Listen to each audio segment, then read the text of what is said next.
बेचारी बतख। एक फ्रेंच लोक कथा। बेचारी बतख, उसके सिर में तेज दर्द हो रहा था।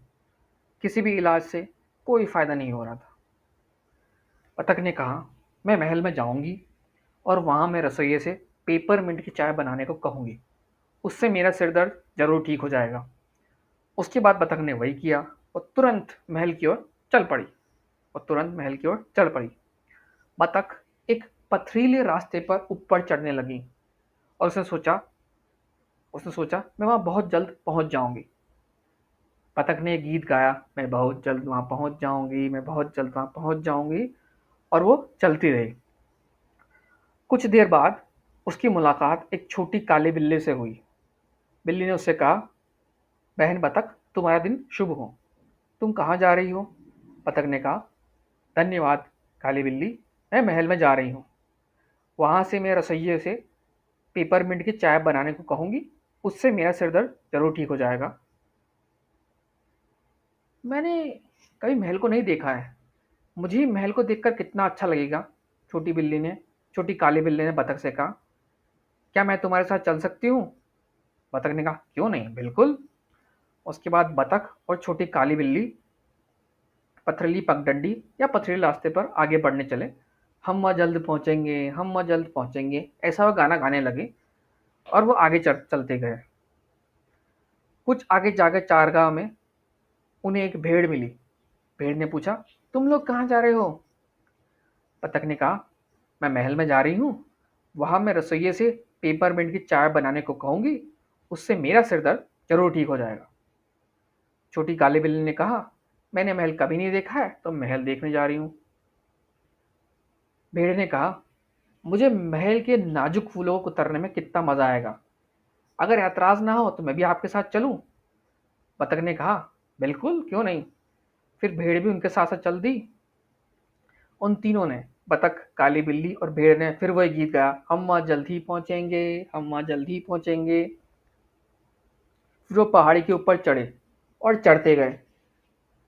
दिन अस्त हो रहा था और शाम होने लगी थी। और पास के एक गिरजाघर में घंटी बजने लगी। लेकिन वो अब तक वो महल तक पहुंचे ही नहीं थे। लेकिन वो इतनी देर के बाद ही महल तक नहीं पहुंचे थे। लेकिन वे गाय के पास जरूर पहुंचे। गाय ने कहा, शुभ संध्या, शुभ संध्या, आप लोग कहाँ जा रहे हैं? बतख ने कहा, मैं महल में जा रही हूँ। वहां मैं रसोइये से पेपरमिंट की चाय बनाने को कहूंगी। उससे मेरा सिर दर्द जरूर ठीक हो जाएगा। छोटी काली बिल्ली ने कहा, मैंने महल कभी नहीं देखा है, तो मैं महल देखने जा रही हूँ। भेड़ ने कहा, मैं महल में जाकर वहां के नाजुक फूलों को कुतर कुतर के खाऊंगी। अगर मैं भी तुम्हारे साथ चलूं तो फिर हम चार हो जाएंगे, गाय ने कहा। जरूर, तुम भी हमारे साथ चलो। एक से भले दो, दो से भले तीन, तीन से भले चार। फिर भी गाय, बतख, छोटी काली बिल्ली और भेड़ एक साथ चलने लगे। हम वहां जल्दी पहुंचेंगे, हम वहां जल्दी पहुंचेंगे। पहाड़ी पर ऊपर चढ़ते चढ़ते चारों ने ये गीत गाया। कुछ देर में अंधेरा छा गया और वो अभी तक महल नहीं पहुंचे थे। चांद निकल आया था और अंधेरे में वो सारे जानवर खो गए। वो अब अपने अपने घरों से दूर एक पहाड़ी पर थे। तभी हुआ हुआ की डरावनी आवाजें आने लगी। तभी हुआ हुआ की तभी हुआ हुआ की डरावनी आवाजें आने लगी। भेड़ ने कहा, ये तो बूढ़े भेड़िए की आवाज है। मैं नहीं चाहती कि वो मुझे खा जाए। बतख ने कहा, मैं भी नहीं चाहती कि मुझे खा जाए। मैं भी नहीं, छोटी काली बिल्ली ने कहा और गाय ने कहा। फिर वो चारों दौड़ने लगे। चलो जल्दी जल्दी दौड़ो, हम वहाँ जल्दी पहुंचेंगे। चलो जल्दी जल्दी दौड़ो, हम वहाँ जल्दी पहुंचेंगे। वे दौड़ते रहे और गाते रहे। दौड़ते दौड़ते वे एक दरवाजे पर पहुंचे। अगर आपको लग रहा हो कि वो महल का दरवाजा था, तो ये आपकी बहुत बड़ी भूल है। अरे नहीं, ये महल का दरवाजा नहीं था। वो एक पुराना और गंदा सा दरवाजा था। वो भी एक पुरानी झोपड़ी के घर का। वो घर इतना पुराना और टूटा फूटा था कि बस गिरने ही वाला था। फिर बतख, छोटी काली बिल्ली, भेड़ और गाय ने उस घर की खिड़की में से झांक कर देखा। घर में एक बूढ़ी औरत आग सेक रही थी। घर में एक बूढ़ी औरत अलाव ताप रही थी।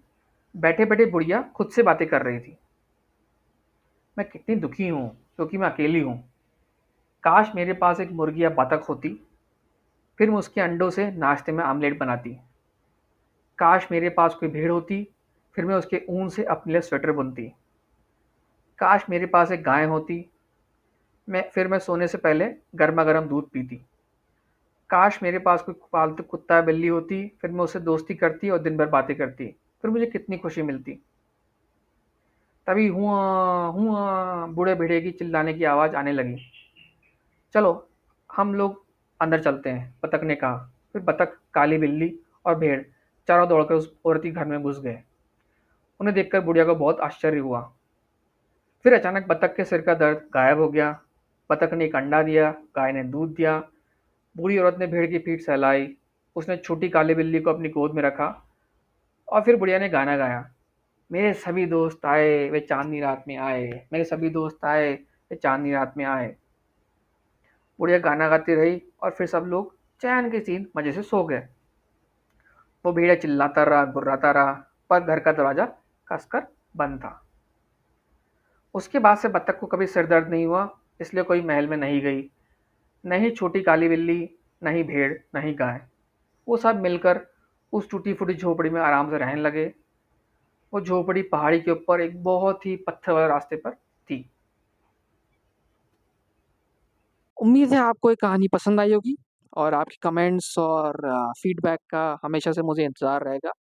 और ऐसी ही और भी कहानियाँ आगे मैं लाता रहूँगा। तो अगली कहानी तक के लिए have a good day and God bless you all.